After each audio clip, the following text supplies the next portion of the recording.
Welcome back. If you're just joining us now, we're making pride flag bunting and we're using FPP to make our flags. If you haven't done FPP before, you might want to check out one or both of my previous videos that take you through two different ways to do FPP. And in this video, we're talking about finishing our pieced pride flags to make individual pennants, and then you can piece a bunch of these to make bunting. So the first thing that you need is backing. And we're finishing these flags, or the finished piece size is 3.5 by 5, which makes a finished pennant at 3 inches by 4.5. So you need a piece of backing fabric the same size. You could make a double-sided flag. No reason you couldn't do that. I'm choosing to take it easy, and I'm picking a piece of fabric I feel is appropriate. You can also absolutely use batting, cut it the same size. However, no quilt police here. If you opt not to use the batting, that's just fine. I happen to have a lot of scrap batting, and this is a great way to use up the scrap batting. If you're using batting, you're going to take your pieced pride flag and you're going to put it on top of your batting. And then you're going to take your backing and you're going to put it right sides together here. And we're going to sew 1/4 inch away from the edge on 3 sides. And we're going to leave one of the sides open so that we can turn it.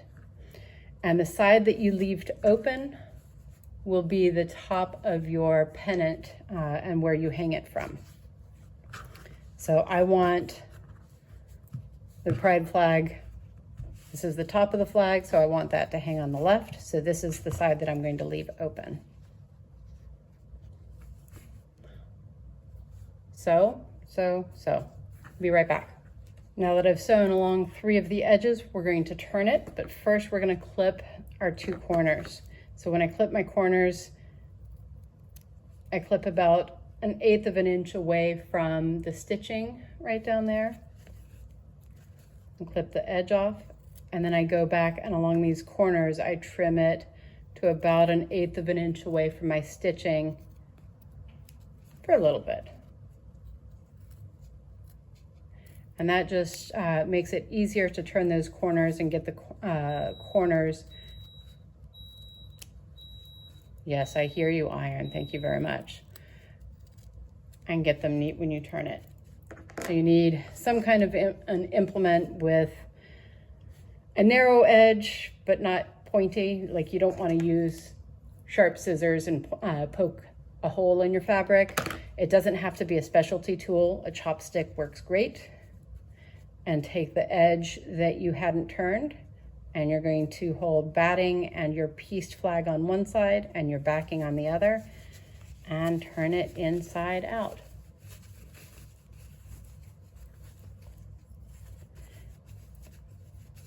And use your pokey tool to get those corners turned out.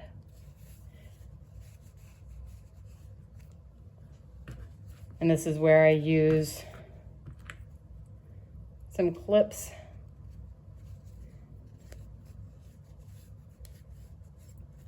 to keep it turned out as much as I can before I sew it.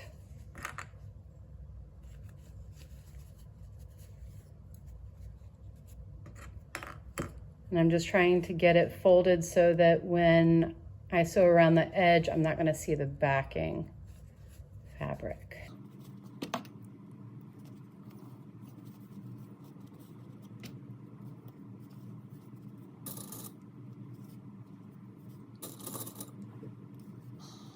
And at this point in time, really, you just need to stitch about 1/8 of an inch away from the edge all the way around so that it stays like this and it doesn't pucker up. If you want to get fancy, then you can sew around every stripe of your flag. You could even change thread colors if you want, but absolutely not necessary. Just pick a thread color that's just going to kind of blend and it'll disappear. So now we're making the string to bind the top of our pennants and to hang them together as a bunting if you want, or just to hang a single pennant on the wall. I'm preferring a more narrow binding. If you bound a quilt before, we're going to use essentially the same technique here. If you haven't bound a quilt, stick around and we'll talk through the whole process. So I cut a strip 2 inches wide by as long as I had. Now I actually want it longer than that because I have a lot of pride flags that I want to hang into a pennant. So if you want to join multiple pieces together, you want to avoid the seam bulk, and you don't want to join them perpendicular like this. You want to join them at an angle. You don't need a special tool for this. You can use any acrylic ruler that you have. They all have a 45-degree angle line, and you line this along the edge of your fabric,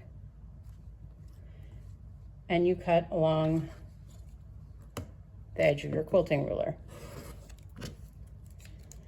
I'm going to do that on every edge that I want to join. And I'm going to cut it at the same angle, the same direction.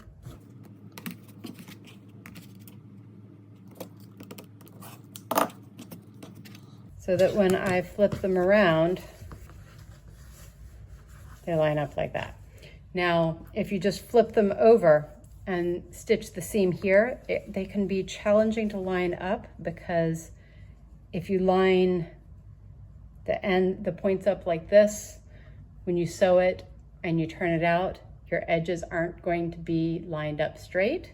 You actually need these points hanging off. So to make it easy for yourself, there is a specialty tool out there. It's easy enough just to take your ruler, and you're looking for where, if you have your strip lined up with one of the straight lines on your ruler, you're looking for a mark that's 1/4 of an inch above that, about. And we're just going to trim that point off.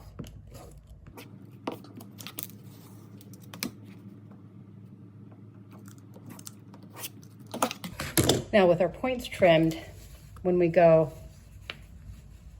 this trimmed point lines up with the straight edge on the opposite side, and it's a lot easier to get it to line up. And then we just sew a 1/4 inch seam right there.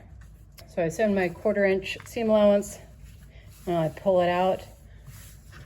It's lined up. And if it's off by a little bit, don't worry about it. Don't sweat it. No big deal. Nobody's ever going to see that edge. Because the next thing that we're going to do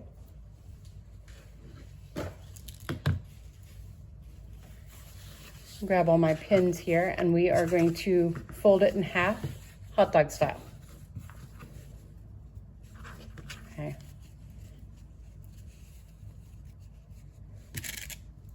I just like no fuss when I'm pressing, so I pin it first.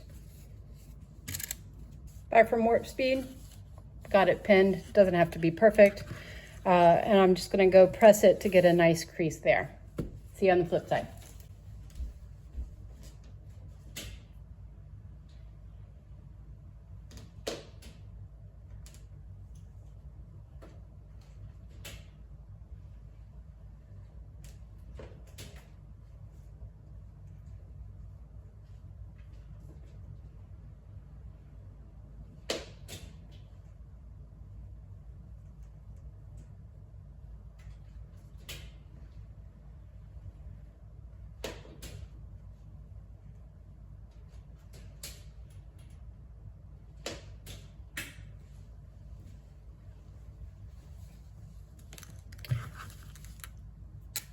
All right, now that we've got that crease there, we're going to attach our flags just like we would a binding. So we're going to take the unfinished edge where we can see the 2 edges of our fabric, and that's going to go against the unfinished edge of our flag on the back. So lining it up like that. And you can pin it if you want, or just sit at the sewing machine and line it up and do it like that. And decide how far apart you want your flags to be. I'm liking about 4 inches right now. So go with my next flag, 1, 2, 3, 4. And there goes my next flag. And I'm going to continue going until I run out of pride flags or I run out of strip. And I'll take this to my sewing machine and I'm going to sew 1/4 of an inch away from this unfinished edge. And this is just as if you're taking a quilt and machine attaching the binding to the back of the quilt. Now that I have my binding sewn onto the top of my pride flags, I'm going to give it a good press. So when I press it, I'm going to turn them around to the back and I'm going to fold it up just like you would if you were attaching a binding to a quilt. The only difference is we have some binding that's not attached to anything. So let me show you what we do there. Press here, give that a good press there. And then if I tug it, I'm making sure that this is staying flat on the ironing surface, and I fold it and I tug it taut, that stays folded. So then I can take my iron and give that a press there. So that stays folded, and that's a narrow enough fold, and I'm just a little bit paranoid, right? I'm gonna take a pin and I'm just gonna pin that down so that in the next step, this doesn't accidentally flip out and not get caught. So I'm just gonna do the same thing for as many flags as I've got, giving them a good press up.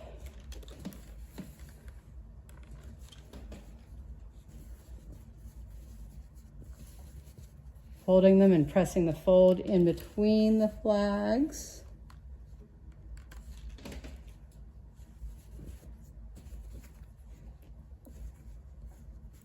And then attaching that fold with a pin. All right, welcome back from warp speed. Now, if this is the last flag that I want to put on my bunting, I just want to finish the edge of that bunting, and we can do that. We can do a really dense zigzag, or we can fold it over like this. And that way, when we sew our next seam, all the unfinished edge of our fabric will be trapped in the binding. Okay, so we have pressed it, and then we're going to fold it over.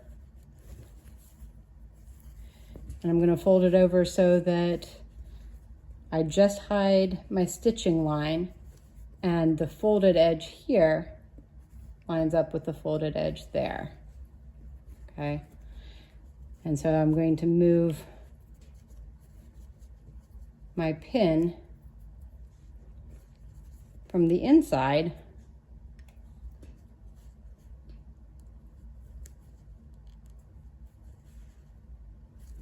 to the outside. And so I'm going to go to my sewing machine and I'm going to sew clear along just the very edge of that fabric to catch it on the front, and it'll catch it on the back as well. And I've stitched right along the edge, even in between the flags, so that all our unfinished edges are tucked in, and we have our bunting. Now, if you haven't yet, make sure you check out the link below to get your pride flag templates. All right, enjoy.